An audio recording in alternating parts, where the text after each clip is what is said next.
राजकारण नाही तर समाजकारण घेऊन राष्ट्रवादी अजित पवार गटाकडून प्रभाग क्रमांक 15 मधून वसीम नायकवडी निवडणुकीच्या रिंगणात.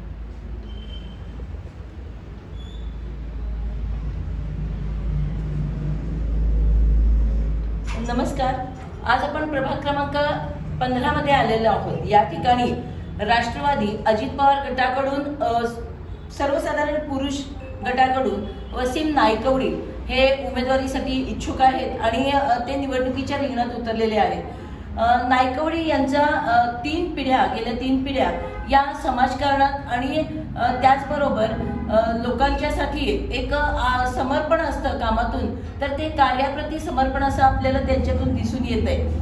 कारण का हा प्रभाग क्रमांक 15 मधला बहुतांशी भाग हा मुस्लिम एरिया आहे आणि हा मुस्लिम समाज जास्त असल्यामुळे या ठिकाणी या भागातल्या नागरिकांच्या ज्या समस्या आहेत तर त्या सर्वतोपरी सोडवण्याचा प्रयत्न करण्यासाठी नायकवडी कुटुंब हे कायमच समाजकारणात राहिलेले आहे आणि तोच सेवेचा वसा घेऊन आज वसीम नायकवडी हे या ठिकाणी निवडणुकीच्या रिंगणात उतरलेले आहेत. त्यांच्याकडून या प्रभागाच्या बद्दल आपण थोडक्यात माहिती घेऊ आणि त्यांचा या वार्डामधला विकासाचं विजन काय आहे ते देखील जाणून घेऊ. नमस्ते सर. नमस्कार. मी वसीम मुन्ना नायकवडी, राष्ट्रवादी काँग्रेस पार्टी जिल्हा उपाध्यक्ष आहे. मी प्रभाग क्रमांक 15 ओबीसी पुरुष गटातून निवडणूक लढवत आहे. आमचे मित्र थोरात साहेब, त्यांची वाईफ नीताताई थोरात ओपन महिलामधून निवडणूक लढवत आहे. आनंदाजी परांजपे ओपन पुरुष गटातून निवडणूक लढवत आहे. महाराष्ट्र राज्याचे लाडके उपमुख्यमंत्री आदरणीय अजितदादा पवार साहेबांनी सांगली जिल्ह्यासाठी जे 50 कोटी रुपयाचा निधी दिलेला होता त्याच्यातील जवळजवळ 4 ते 5 कोटी रुपयाचा निधी थोरात साहेबांनी आणि आम्ही मिळून प्रभाग क्रमांक 15 मध्ये चांगल्या प्रकारे यूज केलेला आहे. रोड असतील, रस्ते असतील, ड्रेनेजची कामं असतील.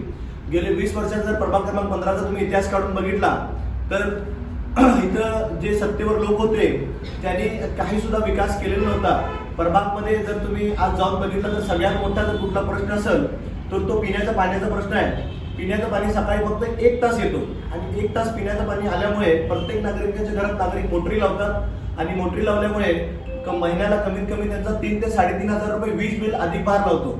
म्हणजे वीज बिलमध्ये त्यांची वाढ येऊन येते.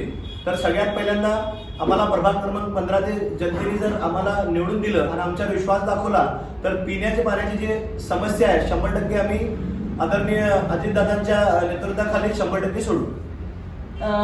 हा झाला पिण्याचा पाण्याचा प्रश्न आणि हे सगळे आपण आता मूलभूत गरजा त्याच्यापेक्षा एक बेसिक गरजा म्हणून याच्याकडे बघितलं जातं. त्या व्यतिरिक्त नुकत्याच झालेल्या त्या महापालिकेच्या आपण एक कारवाई बघितल्या ज्यामध्ये जे अतिक्रमण केलेलं होतं 100 फुटी रस्त्यावर तर हे अतिक्रमण देखील पाडण्यात आलं. काही ठिकाणी बोगस अतिक्रमण होतं आणि काही ठिकाणी प्रमाणपत्र दिलेलं नव्हतं महापालिकेतून पण त्याचे पैसे या नागरिकांनी भरले होते आणि त्याच्यावर त्यांची गेली 30 ते 40 वर्षे रोजीरोटी चालू होती.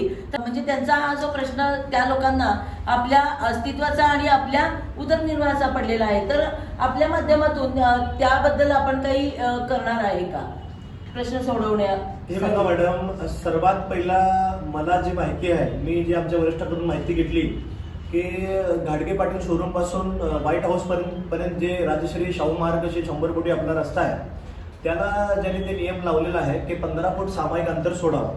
ऍक्च्युअली 15 फूट सामायिक अंतर कधी लागू होतो? ज्यावेळी तुम्ही नियमितकरण म्हणजे तुम्ही एनए प्लॉट्स वगैरे असतील किंवा बांधकाम परवानगी याला तुम्ही जेव्हा जाताय तर तेव्हा तुम्हाला नियमाने 15 फूट सोडावं लागतोय. पण आमचा जे भाग आहे कत्तलखान्यापासून दिगंबर मेडिकलपर्यंत हे गुंठेवारी भाग आहे आणि गुंठेवारीचा सुधारित कायदा जर तुम्ही बघितला तर गुंठेवारी सुधारित कायद्यामध्ये असा नियम आहे तशी घरं नियमित करणे आणि सामायिक अंतर सोडायला आम्ही कधी बंधनकारक आहे जेव्हा आम्ही असलेली जुनी इमारत पाडून नवीन आम्ही महानगरपालिकेकडे प्रस्ताव दाखल करतो आणि नवीन बांधकाम परमिशन देतो त्यावेळी आहे. पण आत्ता जे झालेलं आहे ते जर तुम्ही बघितला तर 100 फुटीवर सगळे गोरगरीब आमची जनता राहते. कोणाचे वडेपावचे स्टॉल असतील, कोणाचे चायनीज सेंटरचे असतील, कोणाची पानपट्टी असतील, कोणाचे भंगार दुकान असतील, कोणाचे चिकन 65चं दुकान असतील. तुम्ही जर इथं बघितलं तर त्यांचे 10 बाय 15चेच गाळे आहेत आणि तेच जर महानगरपालिकेने उद्ध्वस्त केले तर यांचं जीवन जगणार कसं? इथं काय लोक करोडपती किंवा अरबपती नाही आहेत. इथं लोक रोज सकाळी जेवायला गेले तर त्यांच्याकडे 50 ते 60 रुपयेच असतात. त्यांच्या लोकांचं जीवन कसं आहे की सकाळी उठणे, 400-500 रुपये कमवणे आणि आपल्या लेकरांचा, आपल्या घरचा उदरनिर्वाह चालू करणे.